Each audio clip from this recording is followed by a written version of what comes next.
Hello there. Welcome back from your holidays. I hope you had all kinds of time to rest and recover, spend much deserved time with friends and loved ones.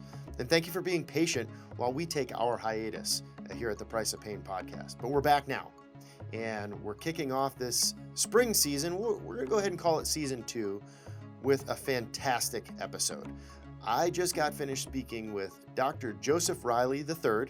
He's an Associate Dean for Faculty Affairs, an interim department chair, and full tenured professor here in the College of Dentistry at the University of Florida. But more importantly, he is one of the founders of the Pain Research and Intervention Center of Excellence. He's been here from the beginning and is still active and relevant.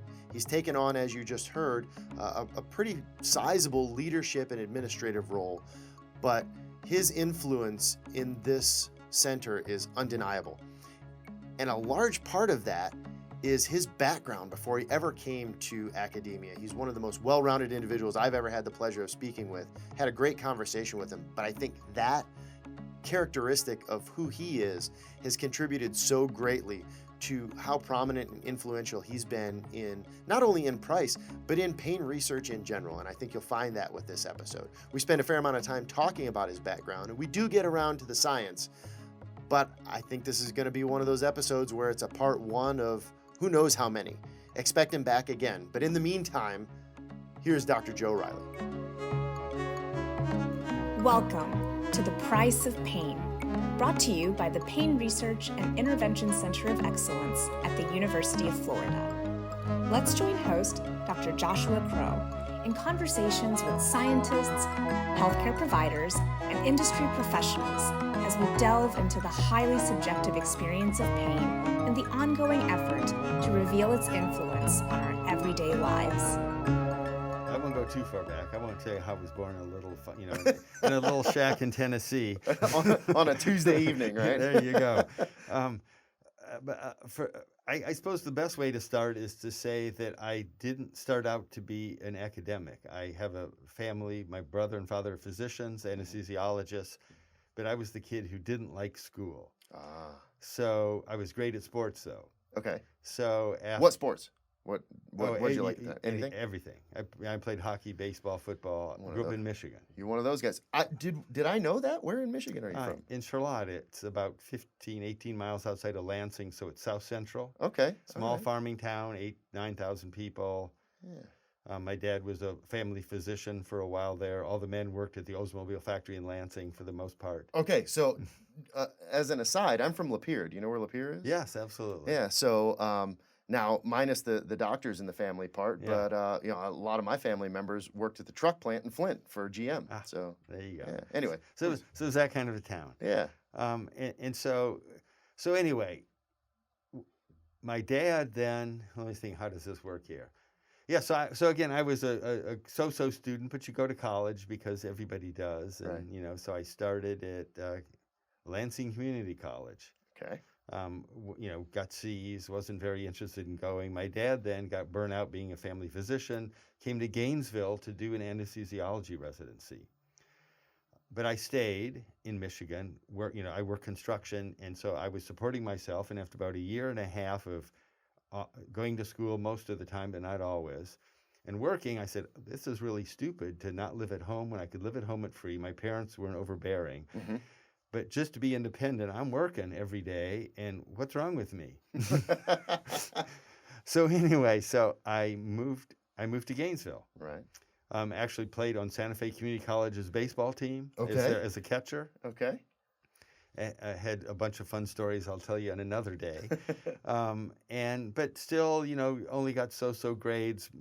Dad moved to Orlando to Florida Hospital to start their anesthesiology program. And I came with them and enrolled in UCF and even went to school even less.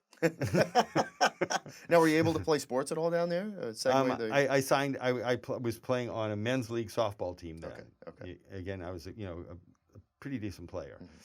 Mm-hmm. But again, wasn't doing well in school. I think the last semester I got all Fs. Mm-hmm. I think I ended up with a 1.2 GPA at that point, mm-hmm. with 50 credits, whatever, 40 credits. Right. But I love cars. Yeah. Okay. Now we're talking. Yeah. And so Well, actually, even before that, my first car was an MG, and I worked on them. My dad said, "Hey, I'll lend you money to buy the car, but if it breaks down, you got to fix it."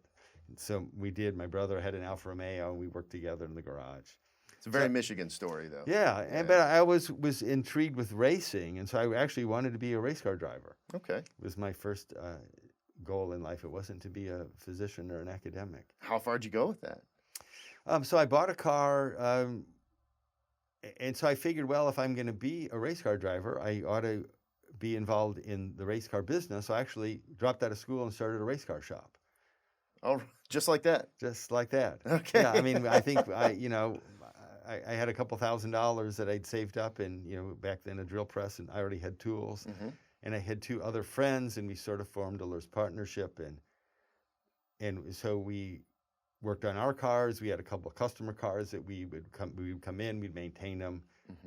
Built a car for the 24 Hours of Daytona. Wasn't fast enough to qualify. Okay.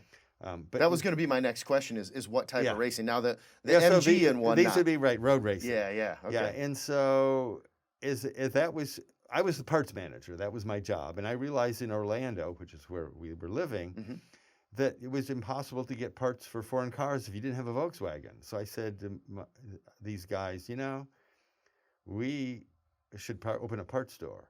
So we all got our dads to sign a loan for $5,000, open a parts store. Turned out I was the one that did all the work. They didn't. So after a year, Typical group project. I said, listen, you guys, well, of course, I'm 20 years old, so you can see I'm naive. Right. I said, either I'm going to quit or I'm going to buy you out. And so our inventory's up to 10 grand. For 10 grand, I'll buy you out, or I'm not coming to work tomorrow. Wow. And they agreed. And so my dad signed for another $10,000 loan, bought them out, paid the bank off, and did that for 18, 20 years. So what were they doing also at the same time? Did they have similar background as you, the other guys, or was it? Oh, well, one guy was a little older. He had a wife and worked for an air conditioning company, and so he was allegedly our business manager and kept the books, although we never made any money. Funny how that happens. And the other guy was supposed to come in every day, but he'd come in at noon and leave at 3. And Right. So he wasn't motivated. He was a couple years younger. Yeah, but you're the young 20-something who's hanging his hat on I'm this. I'm 20 years old, 21, and started the parts stores for foreign cars. Okay, yeah. And so there was only one competitor. Ran that for probably 20 years. Had 5 parts stores. Expanded and had 3 auto repair shops. So that was my business. Had 40-some employees. Now, were you racing at this time also? No, I wasn't. Okay. It was always my goal. Although I actually started doing triathlons then. Okay, big ones or the yeah, I was sprint actually the state champion as a master. Really? Yeah, and what it would have been 99, In what? 97. Okay. Doing the sprint distance. I never Okay. did the marathon. Okay. The long stuff, which is why I can still run. Yeah, right. I did a couple of those when I was pretty young, middle school age, and as a relay. I was always I was the cyclist. I rode my bike everywhere until I got my first car, 76 Firebird Formula for the record. But yeah. So anyway, that's a fun link though. So as I was working the stuff. last 5 years, again, the business was big enough that I had good managers. I've always been good at managing people, taking people, and I like to think that I make them better than they ever thought they could be by trusting them, giving them responsibility, but talking them through their problems. A guy who works for you in a repair shop, his wife doesn't give him the kid for the weekend, so he gets drunk. He comes in late on Monday. It wasn't that he wanted to come in late. Right. It's other stuff in his life. And Right. so if you have a holistic way of managing your employees, they appreciate you, they value, and you build a team. And so that's what happened. How much of that do you think you got from your involvement in athletics, playing team sports? None. Really? What do you think was the catalyst for because that's a pretty strong leadership tendency. Yeah. I just think because I was the kid who wasn't good in school, you sort of always caught it a little bit. But I always would say, I don't deserve that. I was active, so I was the kid that would, my brother would sit in the chair. I was the one who was running around, knocked over somebody's vase, when we would go over at their house after church. Right. You're that kid. And so you catch it and you think, no, but I'm really a good kid. And so I started discarding when people would try and make me feel bad and realize, well, even I need someone to acknowledge how good I am, because luckily I figured it out. And that was the sports part. Yeah. So I okay, was good in okay. sports, so I knew I had value. Yeah, and you just sort of, it's not any one moment that you think, oh, well, that's it. It's just, you just sort of evolve that direction. Right. So speaking of evolution, then I don't want to skip over the racing because that's, Yeah. Well, Well, the racing is more in later life. So I raced for Yeah. a year and a half, blew the engine of my car up, and didn't have the money to rebuild it. So I sold it, and that was about the time. Well, that was the time I was just starting the race car business, and we were transitioning over to the parts store, buying them out, and so I really had no extra money. And so it was me. I talked a friend into coming in, and there was two of us running the first store. I ran the counter, and he did the deliveries, and just built it from there. Okay. So how did you evolve from that into academia? Academics, yeah. Okay. Well, what happened was foreign cars sort of they've sort of migrated to what a domestic car is. Like right now, a Toyota or a Chevy doesn't make any difference. You can go to Napa and buy the parts. When I started, Napa didn't carry anything for any foreign cars. And so as time went on, the Goodyear store, instead of calling the Chevy brake pads and the water pump and the clutch, and they call me for, the head gasket set and, a set of brake pads for the Toyota. Oh, they were talking to the Napa guy. Well, send me the parts for the Toyota. So they started calling us less, and I could see the handwriting on the wall. Yeah. So I realized I needed to do something else. I realized that in reality, I'm not running these businesses. I'm the psychologist that manages all the people that run my businesses. Okay. And so I said, well, that's interesting. A psychologist could be an academic. He could work for a hospital. He could have a private practice. So I thought it as a versatile degree, because I didn't really know what I wanted to do. In fact, the day it dawned on me, I was gonna move out of that business. I took the next day off, went to the university library to look at a book of professions, and then went to the bookstore to look through textbooks to see what I might study that looked interesting. So, and if I may, I hope it's not too forward to ask. You had your dad at this point still, so you had some people you could bounce off the idea of, hey, I'm thinking about jumping back into this this college thing. I mean, I let them know. I've never been one who,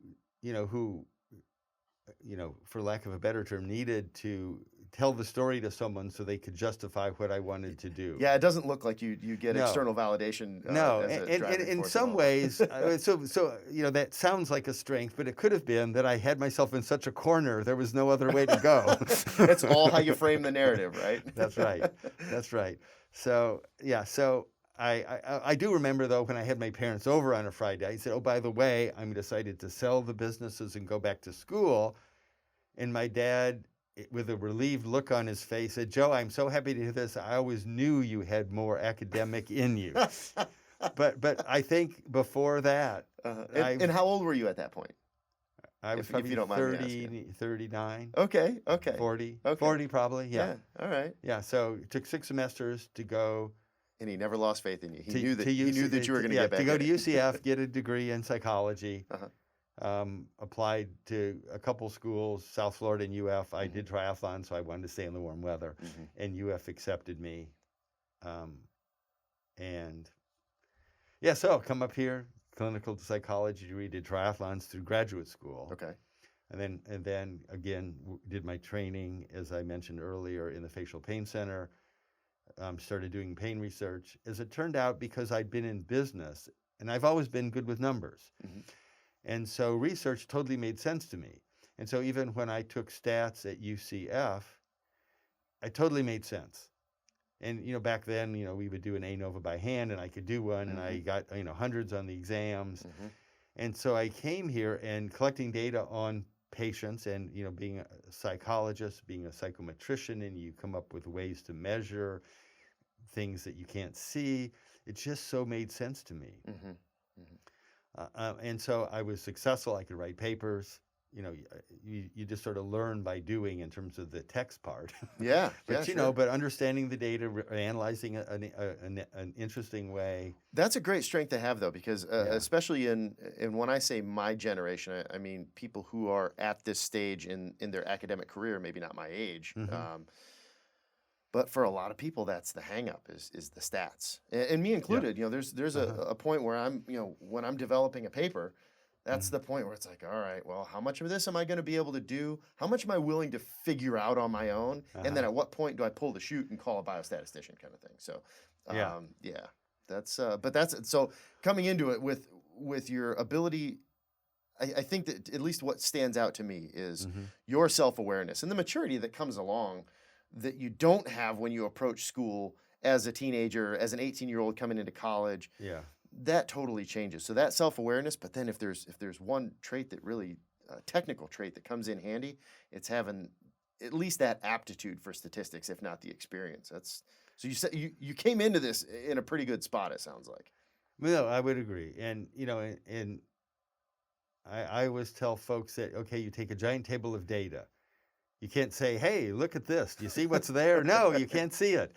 So statistics are the way to boil a giant spreadsheet, rows and columns, down into some inferences about patterns in that data. Right. And, if you use the tools, I think it's a huge strength for a researcher to be able to run, not just correlations, but think about the relationships that ought to exist. And as pain research anyway has moved on, it's gone on. Originally, when I started, you had 3 variables in your clinic. In fact, I wrote down some of the papers I wrote so I'd remember them. I mean, well, I did one on sleep, mood, and pain, and because I did it.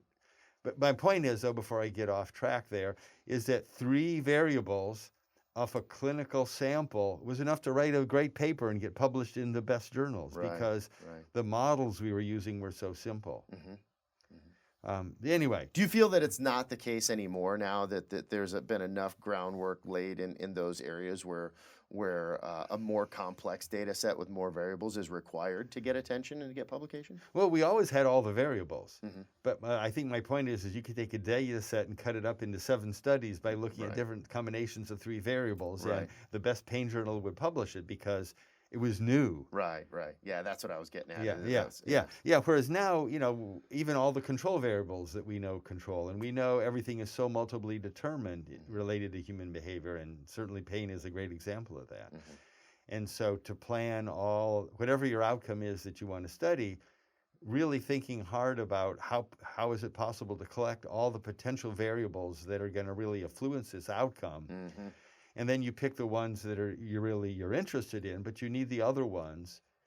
And again, because so many of the predictors we have are so correlated, you really need them in there. And the old third variable argument, look what we discovered. Oh no, it's really this other one that you didn't. Lurking variable. It's influencing all of the other variables in your data set.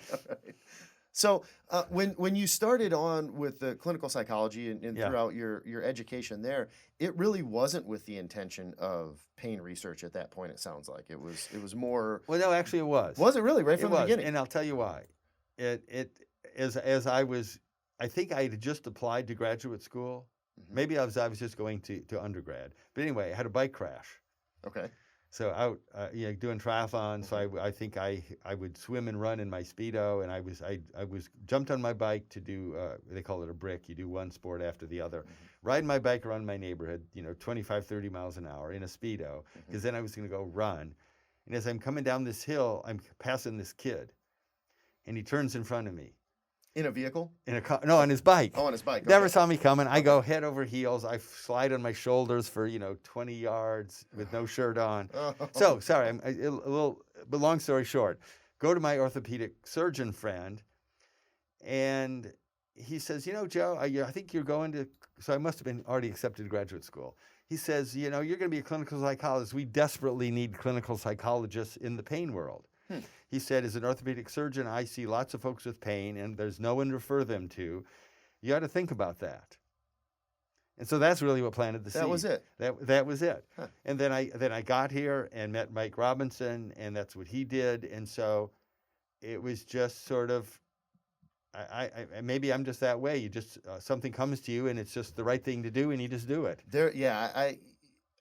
I've had conversations with a lot of the undergraduates that I've mentored and lab staff, throughout my doctoral work and even now. And it's funny how some people are very keyed in on an endpoint. They decide, or somebody decides for them, in their early teen years, even sometimes, that this is what I'm going to do for a career, and I'm going to focus on this. I'm going to find a school where, and this is very different, at least even from my generation. I graduated high school in the mid '90s, and so there were a fair amount of people who didn't plan on college, and now it seems that you tailor your high school experience and the AP courses that you start taking at such an early age to this end goal of a career that you're going to then pick a school for, a university very early on that is good at this. You're going to get this degree, you're going to go to graduate school, you're going to get in your career, and you're going to do that for the rest of your days until you retire. And there are a lot of people out there that, because of that, in keeping that vision, miss out on some of the opportunities, I think, that you've capitalized on.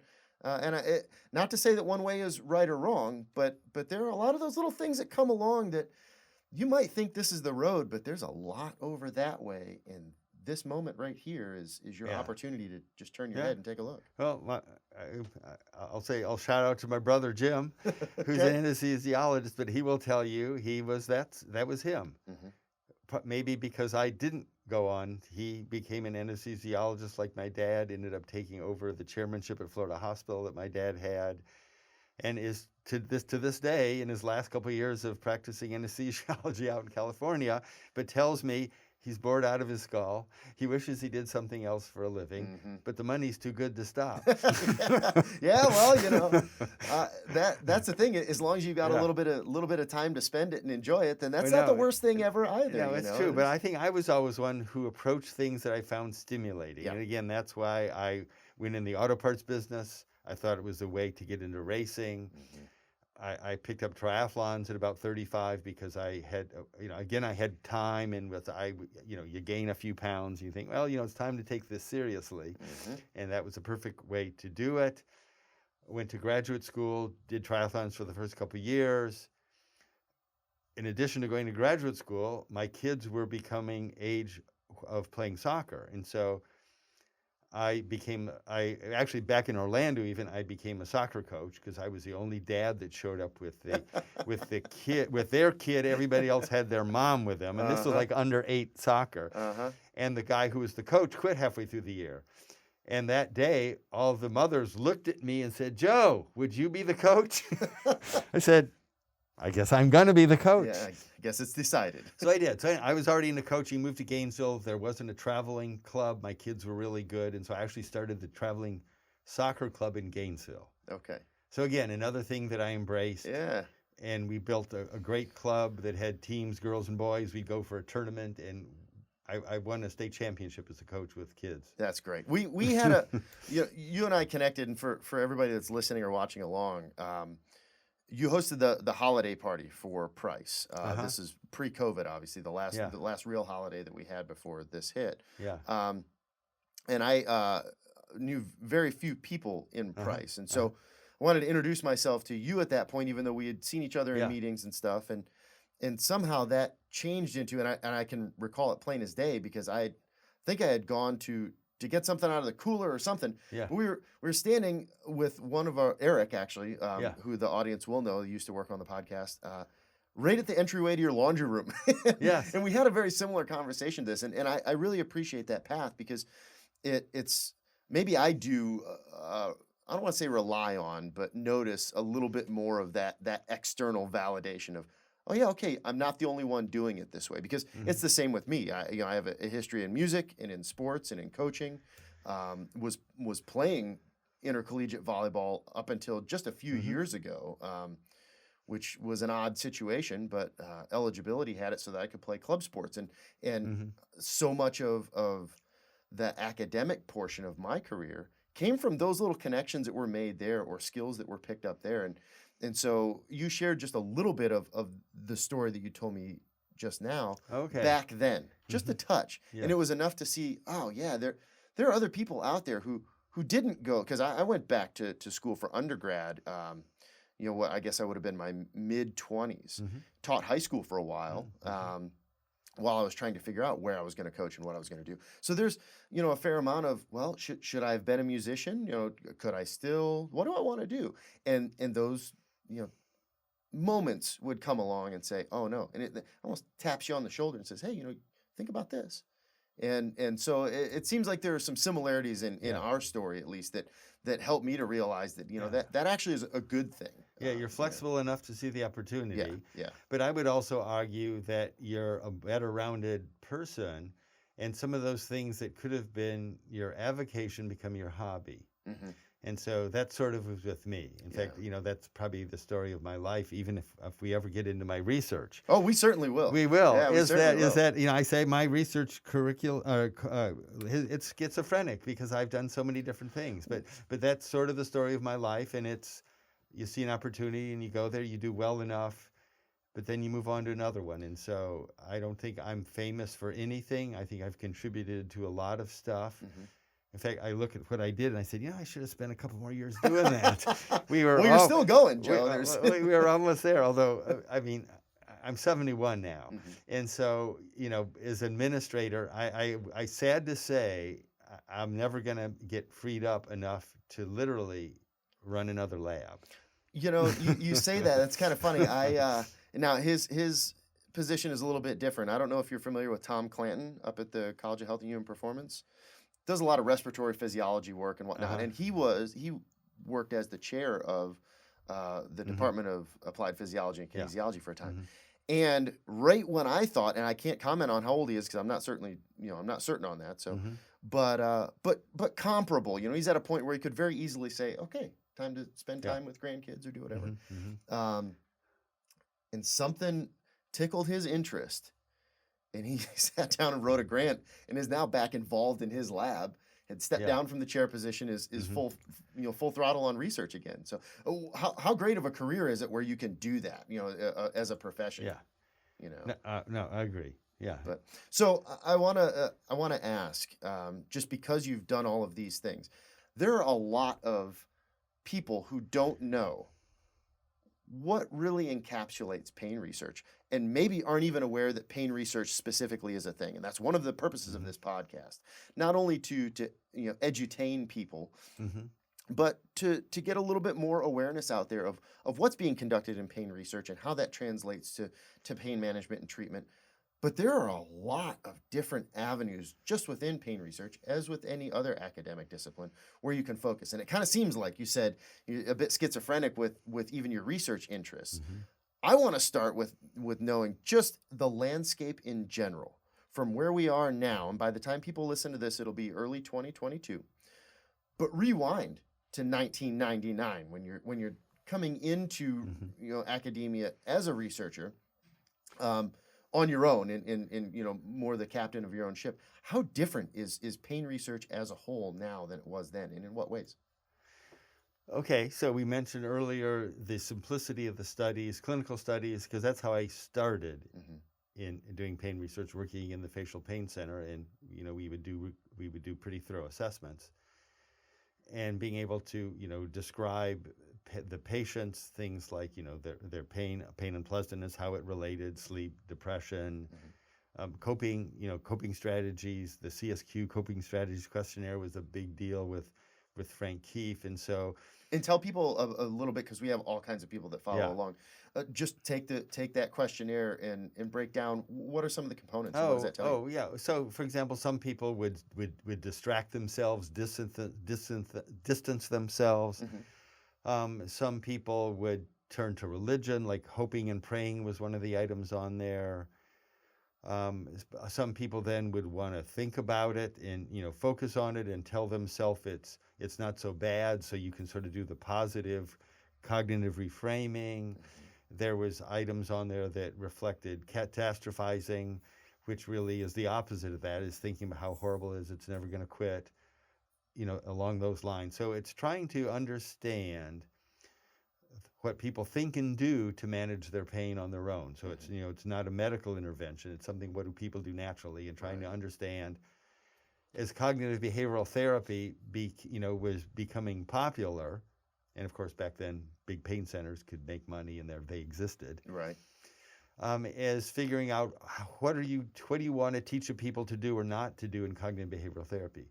So anyway, so that was big, and so just using psychological instruments on pain patients was was somewhat new. Actually, the first couple of studies I did involved the MMPI-2, the Minnesota Multiphasic Pain Inventory. No, not pain inventory, personality inventory. Yeah. In fact, that's why I met Roger, or that's how I got connected to Roger, because I drove up to Jacksonville to a big pain clinic that Virgil Whitmer ran, and probably went through 500 patient files and collected all the data out of them. And as it turned out, that was Roger's first job after he got his Ph.D. working in that clinic. That was the connection through data. So a third of the reports I would read were signed Roger Fillinger, Okay. but I had not met him. All right, this is one of those points where I have to jump in because something's been nagging me. You mentioned that when you walked up to Roger at his poster, and I don't mean to have you lose your train of thought. Okay. He had a cast on. What happened? What was? He's a basketball player. Okay. So if I don't know if he brought this up in his, but he apparently played on a state championship basketball team in high school. Yeah. Okay, and so he was a big player. And okay. All right, I'm only going to guess even in his mid-20s, and you know how we think we're all young, but but at some point, I know he's real competitive, and so he was probably doing some serious elbow banging, and so, somehow he probably went down and broke his arm. So he had a cast. Somebody banged back, yeah. So he had a cast. Okay, all right. So and so I the saw MMPI him, data. So that was my connection. It's actually the first publication I ever made. I actually did a cluster analysis of the MMPI-2. It was probably the first paper published of the MMPI-2. Larry Bradley, who has worked with us, who's worked with Roger in his knee study from Alabama, had actually done it with the MMPI-1. Okay. And I remember then showing it and meeting Larry Bradley. He came to me and introduced himself. Okay. So again, those connections. Yeah. You just have to be open to that stuff when it comes along. If you think about who could I go meet? What have I got in my hand? Who can I go talk to that's interested in this? Yeah. And that's how you network, and that's how you make connections. And a lot of people don't. Or you start a podcast. That works too. Start a podcast, yeah. Well, these days, there wasn't such a thing back then. Yeah.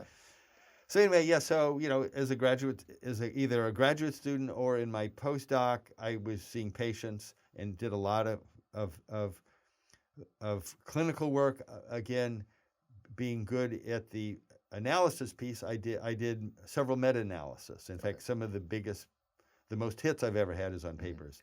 Which is doing meta-analysis. Right, which is where you're analyzing multiple findings from Correct. papers together. Yeah, so you're taking 100 papers, boiling it down to the 30 that are of high quality, and then you add them together to say, is there support? First one was probably sex differences. Is there really, do women who are receiving treatment for pain actually report a greater pain than men? Why is that? Does women have childbirth? Well, if you were to ask someone who's more sensitive to pain, they'd all say men. Right. Or women bear children. But it turns out, common misconception, as we all, that at least based on the clinical data, that's not the case. Yeah. And actually, the laboratory data shows that too. And that's important to point out. And the reason why I asked that is because it's a great opportunity there, especially in the current era. I don't want to say that science is under fire, but there's skepticism, which we are one of the few fields that actually embraces that. Skepticism is great. We that's a large part of what we do.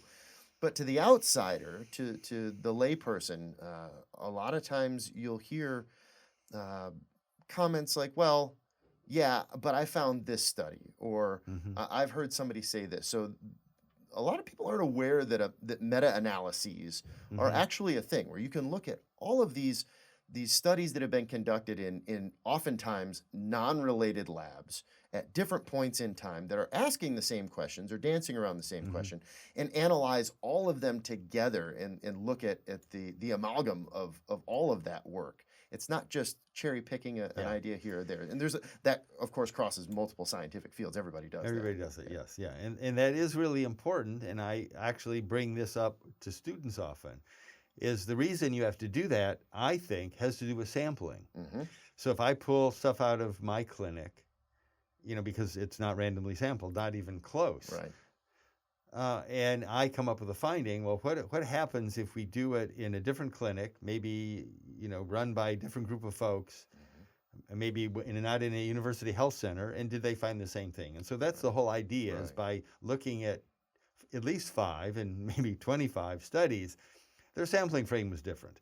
And so you're more likely then to be able to, determine something. Well, it's funny because we really never accept a hypothesis. Our job is to reject it. Right, exactly. Yeah, I say that oftentimes to my family. Oh, but so and so just proved. I was like, well, we actually don't do that at all. We're just in the business of disproving. No, it is. Because we all forget that. Yeah, Next yeah. we want to publish a paper. We Yeah. say, what did I prove? Let me write about it. So the MMPI-2, and you conducted the meta. That's where you had met a multitude of people that establish this connection. Yeah, and the way I thought actually I would lay this out Yeah. is that I've had a number of important people in my life that I was fortunate enough to get to know, and they apparently thought I had enough to offer that they hung back out with me. You got a second take. Truthfully, yeah. And so one was Henry Gilmillion in the Facial Pain Center, and so he and I published. We probably have published at least 10 papers in that era. We did a study on compliance because folks would come into the pain center from around, hundreds of miles. We'd have them for a day. They'd get a PT, a psychology, medicine sometimes, a pharmacy, and the dentist would look them over. We'd write up our evaluations, and then they would go back home to be treated. And we never followed them up. So actually, I did. That was one of the studies I did there, probably as a postdoc. And when you say followed up, are you looking to see if they adhered to? Exactly. Yeah. So we called the patients and talked to them about, one, what did they tell you were supposed to do? So we were able to document the extent to which they remembered what they were told. And then, did they follow up on it? Did you do it? And then looked at it as a function of what it was. Was it a medication change? Were you supposed to go to PT? Were you supposed to get a psychologist? Of course, getting a psychologist had the lowest compliance. Of course. So anyway, but it was practical. It was business oriented. Again, that's sort of what I am. As far as compliance, let's harken back to that for just a moment. There was clearly a greater stigma to seeking out professional help, even if it was recommended, with regard to psychologists back then. I think that's one pleasantly accepted change now. People are much more open to that. But just in general, those patients, did they comply pretty well with the direction that they were given by their physicians and their allied health team, or no? Well, medication was like 90. A medication change was like 98%. That was the highest. And then it worked all the way down, and I want to say 50% actually then received psychological counseling if we had put it in our report, which they got as well as the referring caregiver received. You think that's just because pills are easier and less public? Or what It's probably speculating. It's probably some of that is that we didn't send this to their psychologist. It was to and so their healthcare provider may have been skeptical. Two, we'd always have to explain. I always had to explain to patients that we're not saying this is in your head. Pain is real, but it's influenced your life, right? You can't work, or you're not working. It's affected your relationships. I'd always say, if I could write you a prescription to spend a month at Tahiti, would your pain be better? And they'd always say yes. And I'd say, why might that be? Can you do that? Because I've never been to Tahiti. I'd say, well, because you're right, all the stress got removed in your life. So I want you to see, it isn't necessarily going to make it go away, but I want you to see, even in your own life, you realize that your things, that your everyday life influences your pain. That's it. It's funny. Yesterday I sat down with Dr. Chris McCurdy, and we were talking about kratom. And some of the people that had written in questions, one of them was, hey, does this affect? Have you seen in the literature that kratom affects what was it? Your immune system. And so that ties in really well with the idea of lurking variable, by the way, and stress and whatnot and behavior, because that was what he thought. He's like, well, not directly, but at the same time, if this alleviates some stress and mitigates symptoms of depression, well, that's going to have a systemic effect, and there are all kinds of things that feed off of that. And so perhaps your immune system and healthy immune function, gut biome, all of that is indirectly affected. So maybe. But that's comes kind of back to that lurking variable idea that, not directly, but there could be something out there that is affecting this. Anyway, please carry on. Yeah, That absolutely. was more for the listeners than for you, but thanks for the No, allowing the interjection. That's good. Absolutely. You're the star here. I'm just I'm just a salad dressing. For as smart as you are, you've got that backwards. This is your show right now. Oh, well, thank you. So anyway, being skeptical, I realized that the problem we were seeing is that these are people in a clinic, and people who have already decided to go seek health care are not like everybody that has facial pain, as an example. They decided they wanted to go. It was bad enough to go. There's people who are every bit in as much pain who don't go. These are also people that had someone to pay for the visit. And so, boy, that's a really pretty self-selective. Yeah. And so what we really need to know about the people in the community that have 8 out of 10, that are still working, that are still getting along, and what is it about them so we can teach the people who have fallen out of their life. Yeah. And so I started looking for opportunities to do that, and we had a dentist here in the college, Mark Heft. He was a dentist and a psychologist. He'd been with NIH, the Dental Institute, but he did aging research, and he'd done a nice R01 where he looked at the sensory loss around the face. So he was, also did pain stuff to a certain extent. And he had gotten a grant. It was a small grant. I don't remember who it actually came from, but they interviewed over the phone about 1,000 older adults in North Florida and asked them a bunch of questions about their pain, but he didn't have time to do anything with it, and I had just started my postdoc. Oh, that's fantastic. So I hooked up with them, and then I wrote papers that looked at sex differences.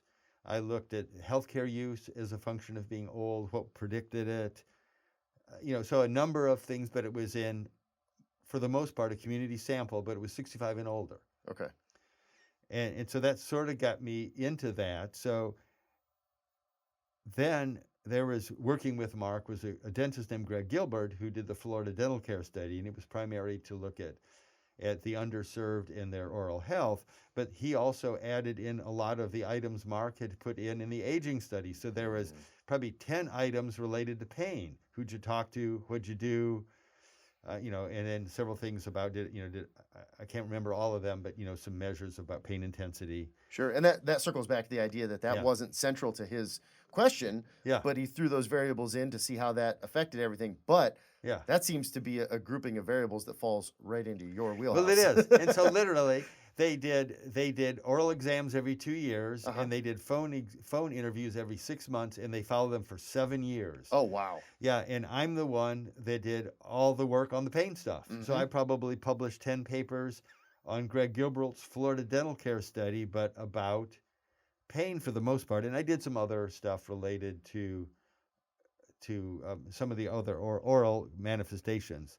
And just out of curiosity, if we can dig into that for just a second. And I know this is a while ago, so everybody understands if you've moved on since then. But when you're looking at more of these longitudinal type studies, 7 years is a great time to track pain, especially if it's after some kind of operation or injury or repair.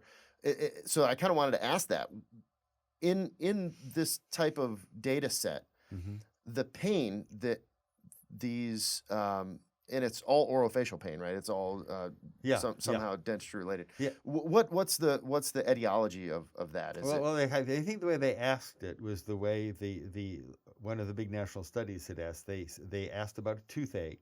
Okay. They asked about burning pain across your face, so that would be like masseter pain. Let's see. I think it said toothache, burning pain, and jaw pain. Okay. So they asked this set of questions they said, do you have jaw pain? Yes. Okay. For your jaw pain, have you seen a healthcare provider? When it's at its worst, rate it, and a number of a few other things. Did you talk to did you talk to family and friends about it? So I guess the what I'm getting at is, were most of these patients living with this, or is it something that was perioperative in nature and that's where it began, or is there a mix of everything? Yeah, well, they were randomly sampled only to follow the oral health of rural adults over time. But they could have been any. But they did a group in Jacksonville, so they actually had an urban-rural comparison, Mhm. which they use mostly. I just use it as a control variable. Okay. But for them, they used it. Probably the most interesting thing that came out of it was they actually asked folks about have you had pain? How long, and something about how long did it take you to go seek care? Did you seek care? After you received care, how satisfied were you with the care? Mm. So it was a way to document people who have pain and then delay and don't go treat it. Once they finally go and get whatever it was, the tooth pulled or Mhm. whatever they needed, and then how happy are you with the dentist who did it? Mhm. Well, and of course, I mean, it's logical that the longer they delayed, the less satisfied they were. Mhm. But it's one of those relationships that, is so seldomly documented. Yeah. And so I thought that was an interesting paper. Well, longer studies like that. I'm working with a data set that has 2 time points that are Mhm. 4 years apart, and Yeah. that unto itself is difficult. So that it's a kind of a gem to come upon and be able to have Yeah. access to that and be able to work those data to over Yeah. 7 years. Yeah. Yeah. And some of the stuff they didn't always repeat. Mhm. But it was interesting, again, an example of working with Mark Heft and Greg Gilbert, then Don Price, who, if anyone who's a pain researcher knows, he actually came to Florida, and he had a stage model that he believed in, and it started with pain intensity, moves over into pain unpleasantness, and he was one of the folks that sort of heralded this concept of pain unpleasantness. So it's sort of the emotions that come with pain sensitivity.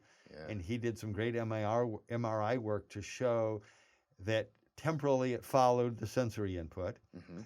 And then he looked at the emotions that come out of it. And he looked at depression, anxiety, frustration, fear. I think there was a 5th one. Mhm. And then looked at the behaviors that came out of all that. And he had a huge data set from College of VC, whatever, in Virginia Commonwealth. Virginia Commonwealth, VCU. Yeah. I have a friend of mine coaching volleyball there Yeah, right now. okay, Yeah. okay. And it was like 2,000 patients. Mhm. And so what I didn't say is I learned to do structural equation modeling and did it on my dissertation. Uh-huh. In fact, I walk in there and my committee said, "Joe, we have no idea what you did. We don't even know what to ask you. So we're just going to sit here and shut up." Oh, man. So anyway, so I knew how to do structural equation modeling. So I used his data, and we looked at sex, we looked at age, and I think that we looked at race, and depending on how the different stages linked up differed. It was very interesting. Huh. I like that idea that there's some kind of catalyst, some kind of antecedent that's Mhm. pain related, and then scaling that and Yeah. saying, but one thing that doesn't happen enough, and we do this with a lot of our studies. We'll ask for a pain rating, but then also ask for that unpleasantness rating, because you don't want to take for granted that, yeah, all right, everybody is subjective in their experience of pain, but there's got to be some variation in the response to that also. And then the response to that in Yeah. turn leads to emotions that surround that experience, and then the behavioral component that results in dealing with that or reacting to that emotional response. I think it's brilliant. No, and it sort of trails back to the point I made earlier about someone who has 8 out of 10, let's say Mhm. at their worst. Mhm. They're in the clinic. They're depressed. They don't the old, they don't get off the sofa. Yeah, I mean, yeah, it's yeah. don't mean to pejorative. Yeah. Versus the person who is still working. Has a job, still goes to work every day, still 8 out of 10 is their worst pain in Mhm. the past week. What's the difference?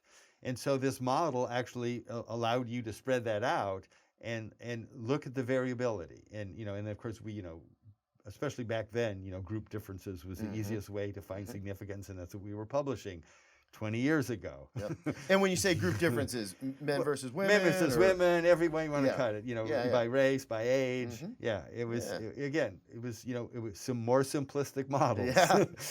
Well, because everybody already worked on that and hammered that home so much, those of us who are working on it now have to dig a little deeper. So thanks for that. Well, but then you're doing better work. Well, and again, think of science, though, is we're all standing on each other's shoulders. That's right. Absolutely. And so, Absolutely. you took what I did and made it better. Hopefully. And so what you do then is much more useful in terms of treating a patient, because really that's the end game. Right.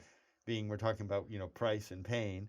But speaking on standing on the shoulders of giants, it would Yeah. all be impossible without the groundwork that was Yeah. laid in the areas that you were talking about now.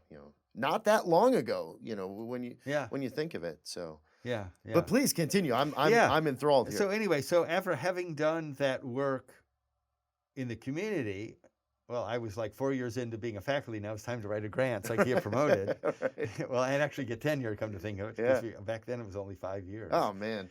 And so I wrote an R01, and what I wanted to do was to look at race, but I wanted to include Hispanics because I wanted to do something that was unique. Well, you sort of have to get a grant. Sure.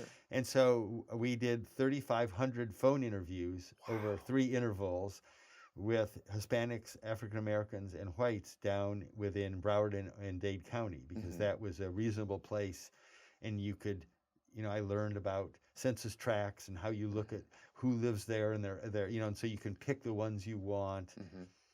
And so that, and also control for location as well. Location, those and kinds you of could things. If you can get all of that sample from one region or one. I always thought of getting someone to geocode it and see how far they were from the nearest dentist Oh, or yeah. doctor. Yeah. But anyway, so we asked all the stuff that Mark Heft and Greg Gilbert had, and added a bunch of more stuff. Added all of Don Price's stuff in there. So I had all these questions asked about who they'd talked to. Did you see a dentist? See a doctor? Did you see did you see a therapist? Did you see a PT? Did you see a chiropractor? And so really, the title of the grant, let me think about it, was Actions Taken for Oral Facial Pain. And that, the action would be even, did you just talk to your family and friends? And then we asked, what did they advise? Did they tell you to take a medication? Did they tell you to go see a physician? And probably the most interesting stuff, so we measured acculturation. We wrote a paper on acculturation and Hispanics and looked at how, and again, as you would guess, those that were less accultured had more pain, were much more likely to be treated. And before you go on, did you also ask, did you do it? Did you follow their suggestions? What have you done? Yeah, because we followed them 3 times, 3 months apart. Okay. So initially they were in the study because they said yes to one of the screening items. Did you have a toothache? Did you have burning? I think we had 5 different categories. We also asked them about diabetes because we wanted a control to see, just to compare. We actually wrote a paper on diabetes and pain. So I'm trying to think what else was interesting that we came out of that. Another one that you might not have expected. White males were way more likely to drink alcohol to manage their pain than any other Really? subgroup. Yes. Huh. That's interesting. And whenever something like that comes up, I always also think of contributing factors. And I also have to wonder, and without being a demographer, but socioeconomic status. Well, maybe people have more money to treat their pain that way. White males, if you've got more, disposable income, and you can go off and spend, 3 hours at the bar, after work every day or whatever, whatever the case may be, that could also affect that. That's just, without going down that rabbit hole, that stuff is always interesting, because then the next question, of course, is, well, why? Because what we did is we had the census tract average income. It never pays to ask people how much money they make, because they all lie or don't answer. Right. But I found the best questions are to ask someone the difficulty they would have paying a $500 medical or dental bill if they came across one unexpectedly. That's a great question. And everybody answers it. It correlates highly with all the other ones that 60% of the people answer. And so, to me, it's a sneaky proxy. Yeah, it's fantastic. And it does give insight in the same way asking, income is to how that factors into not seeking help for their pain. And so, what do you find with that? What? Well, we use it as a control variable. Okay. Yeah, for income. Okay. And I can't even. I don't think we probably somewhere reported some significant finding, but I can't remember. Yeah. Again, I can't wait to get to the point in my career where I've published so much that I can't even remember what. No, I don't mean to brag. No. And I know Roger will put me to shame, but actually, printed out my citations 2 nights ago to remember what I did, I can't. and I was shocked. I have 186. Wow. Hey, I was saying, yeah. holy cow! I can't believe this. How Well, could I have done those many? when I've spoken to faculty who are farther along than I am, which doesn't take much, but one thing that rings true with all of them is, yeah, I just kind of put my nose down and Yeah. wrote and published, That's and right. and at one point you pick your head up and you look back and go, oh wow, I did all that. So yeah, No, I and think there's a lesson there. and I think we might have mentioned earlier about how hard we work when we're in our early stage in our career, Mhm. and when I came here to Gainesville to graduate school, I had kids in kindergarten, 2nd grade, and 8th grade. So I had kids. I can't imagine doing that Yeah. all at the same time. But I would work till raising a 11 family. most every night Mm, and then go home. And mhm. so I wouldn't see my kids, but come Friday night at 5, exactly, till Yeah. Monday morning, I never ever worked. Yeah. And so I spent the whole weekend with my kids. And of course, my kids think, oh, well, this is what everybody does. So they were perfectly happy with Right, it. right. They didn't feel, in fact, I even tell them now, you go to them and you say, oh, geez, you guys, sorry, I dragged you off to poor graduate school for 10 years. And, I was never around. I said, oh, Dad, no, it was great. You've really made us appreciate money. And Mhm. the weekends that we always did stuff as a family. And so all the things you think you're feeling bad about as you're doing them turns out to be Yeah. made your kids stronger and Yeah. Well, and and not to mention that they're not. I don't want to say that your or your wife's parenting style is like this, but think about the fact that if you're engaged in work so much during the week, that gives them the time and the distance and the freedom a little bit more to do. They're not under somebody's thumb all the time, and hey, Dad saying, hey, can you help me with this or whatever? They get to do their thing, and then on the weekend they get all of your attention. That's pretty cool. That's a good way to do it. And I would venture to say again, you say you're 71 years old. I don't think people would guess that. And there's got to be something about how you've conducted those 71 years that allows you to be so vital and youthful and vibrant now, and of a healthy disposition. And I think that whatever approach you took, that's got to have gotten you where you are. A lot of it is a combination of positive attitude. Mhm. Going back to my story of, being the ADHD-ish. I wasn't diagnosed. I'm not Right. trying to say I am, Right. but and realizing, oh, just because I'm running around and knocked over somebody's face doesn't mean I'm a bad kid. I was just bored. Yeah. Yeah. And so you don't internalize it. You realize you're good. I was good in sports, so I got lots of strokes for that. Mhm. And you just go through life knowing your glass is at least 3/4 full. Right. And so the fact that it isn't perfect is irrelevant because the good part of it is so good. Yeah, yeah. All right, I want to ask before we wrap up. One question I'd like to ask, and I know there's a lot more to talk about. Yes. I want to ask you. You've painted this very vivid picture about how you got to where you are now in your role, even though we just barely broke the surface on this of where pain research is now. Mhm. Take a look just toward the horizon, maybe not even over the horizon. What do you think it's most important for this field, the direction that we move, and maybe a couple ways that we can get there, or who's doing some strong work in getting us toward that, with specific regard to not only pain research but treatment management as well? Is that a Man, complex question to that's ask? a loaded question. Yeah, of course it is. So okay. Yeah, and so I'll back up a little bit and say this is a perfect time to quit. Because I've sort of explained how I interacted with people that were my mentors, Mhm. and I took what I learned from them and moved on.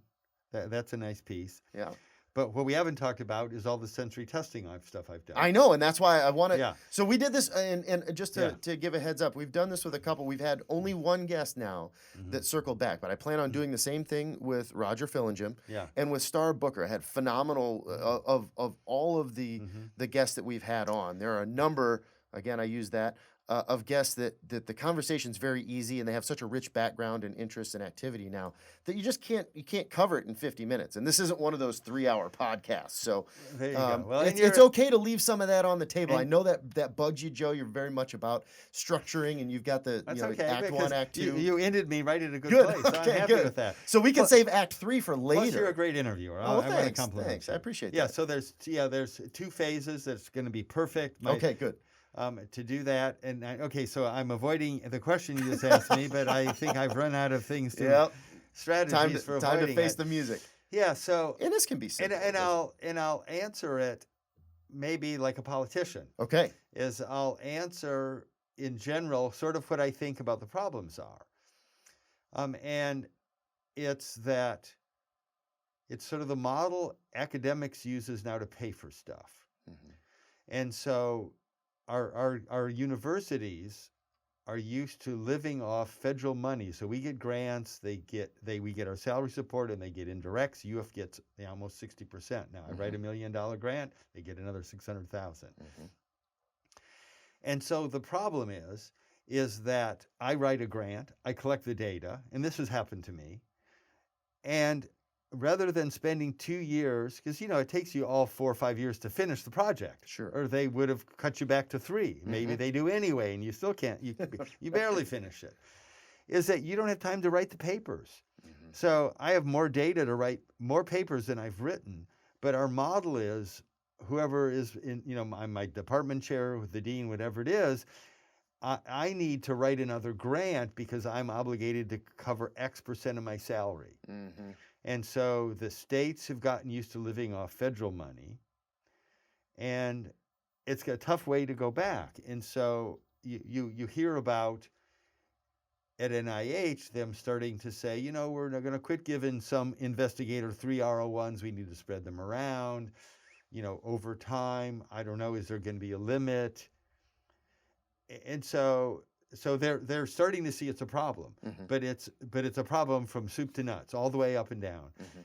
And so that's a problem. The other problem is that I think the people that sit on study sections, not that some of them aren't amazing, but they do what they do, and that's what they understand. And if you write a grant that appeals to them, that they understand, that's what gets funded. And for people that don't know, study sections are the groups that convene Gotcha. to decide whether a grant gets funded or not, right? To score a grant. Yeah, invites experts in this huge topical area, and you send your grant to one that has overlap with that. And you probably get someone who really knows what you do, someone who may know a little bit of what you do, and the third Right. one you never know. Right. Yeah, and the fact that, let me say, I don't want to lose my train of thought. Sorry here. about that. Yeah, is the fact that and I've heard this also from other investigators, that they're having a harder and harder time to tell the difference between the good ones. Mm. So it's clear you can take, these are 50% that are clearly lacking, these are 50%, they're all good. And we're going to fund 15% of them. Yeah, where do you And I draw the can't line? tell the difference. Mhm. And so that's a problem. Well, if we didn't have to do salary support on everybody, we could fund all 50% of them. Right. Because, believe it or not, on the last R01 I wrote, of course, they always cut you 20% back. They almost cut out all the science, and all I had was salary support. Wow. And of course, I was lucky a couple people left the university, which freed up their salary support. I didn't replace them, so I could actually do the science. Hmm. And so That seems a really poor trade-off to have to make. It is. It Yeah. is. And so it's a combination of the way we pay for things, the fact that we tend to write following the footsteps of either who's already there. And so it eliminates something that's so radically innovative Mhm. that someone says, this probably isn't going to work. I can't support it. But sometimes that's what we need to do. Yeah. Yeah. Yeah. So that's the skeptic in me. And to be clear, that's something that's happening across all universities, all institutions. Oh, yeah, absolutely. That's not. Yeah, so that's the specific problem to I'm here. seeing. And so yeah, and of course, everybody, our lives look romantic. Mhm. And so I was telling someone that, okay, I have my job, I have my faculty line, and maybe over the past 10 years, at least let me go back a few years, Mhm. I probably had 8 or 9 amazing postdocs. Mhm. But when I quit, only one of them is going to get my job. What is going to happen to the other 9? Right. It's like, it's nice to have, and see, we get graduate students because they do all the work on our grants. Yeah. Yeah. It's So it's this weird system that isn't, it's. Do you think it's possible to break the wheel on that, though? Or is this machine so big and moving along that... Well, again, we're getting slightly That's off. another one, yeah. We're slightly getting off pain right now, but No, I personally think that's okay. think Yeah. we need to value other things other than being a doctor and being an NIH-funded academic at the top of the heap. Look at the employment shortage right now. Look at the people who we need that have expertise in all these technical areas that we don't have. Yeah. I'm getting some work done in my home over the past few years. Every construction guy that shows up is over 50. There is no one in that younger age cohort who values becoming a plumber. Their parents said, "Oh, you have to go to college or you won't find a good job." But I bet you my plumber makes more than most of those students when they graduate. That's right. Yeah, I'm with you 100% on so I'm that. sort of preaching slightly off the topic. No, but that's important though. But Because, it does relate to the fact that we have so many postdocs. We have so many graduate students. Why? Because the university needs their tuition to stay in business. So we're overproducing. So that's actually good, and that's a hot take, as they say nowadays. Because I asked, and leaving it up to you because you are the star of the show.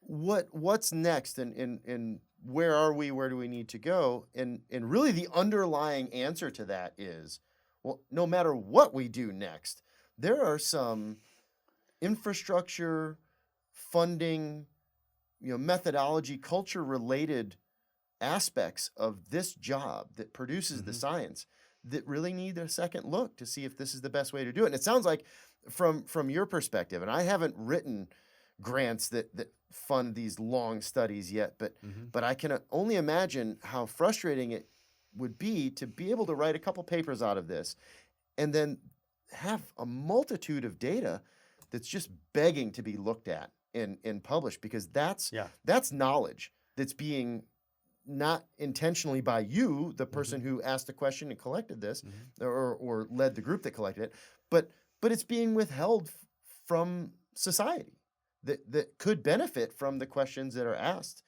from that data set. And so that's frustrating, and I think it's a fantastic answer to that question that we haven't gotten yet. Yeah. And maybe a good place to leave off. But I'm only going to end this on the stipulation that, in the rare occasion that you do get some free time, do you come back and talk to me some more? Yeah. Okay. The only way to do it. That was a scary pause. Yeah. Well, if I have to wait until you retire, I'll do it. I'll come back. It's yeah. Well, here's the deal. Top Gun, the movie Top Gun, came out in the mid-'80s. Yeah. They're going to make a sequel. They've made a sequel, and it's going to be released in 2022. Oh, okay. So let's say that took them a little over 35 years to do.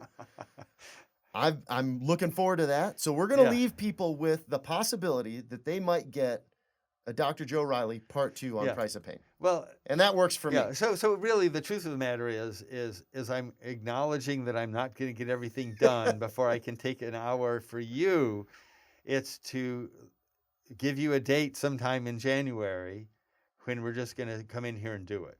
I mean, that's really the only way to do it. And again, of course, what people may or may not know, I had cervical spine surgery 6 weeks ago. So you're a legend. And so Joe. that slows me down a little bit, So you end up with like a headache in the middle of your shoulder. But you got to press on. We'll set a date, and I'm going to apologize in advance to everybody that gets bumped off the bottom of Joe's list to come back in here. But we're trying to do important work. So yeah.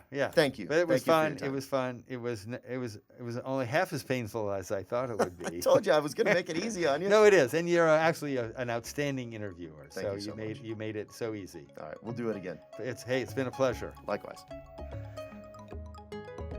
Thank you for joining this episode of The Price of Pain. Opinions expressed on this podcast are solely those of the host and guests, and not representative of the University of Florida or parent institutions of our guests, unless specifically stated. You can find more information about Price on the World Wide Web at price.ctsi.ufl.edu. And keep up with our researchers on social media by searching Facebook for UF Price, by following @UF_Pain on Twitter, and Price of Pain Podcast, all one word, on Instagram.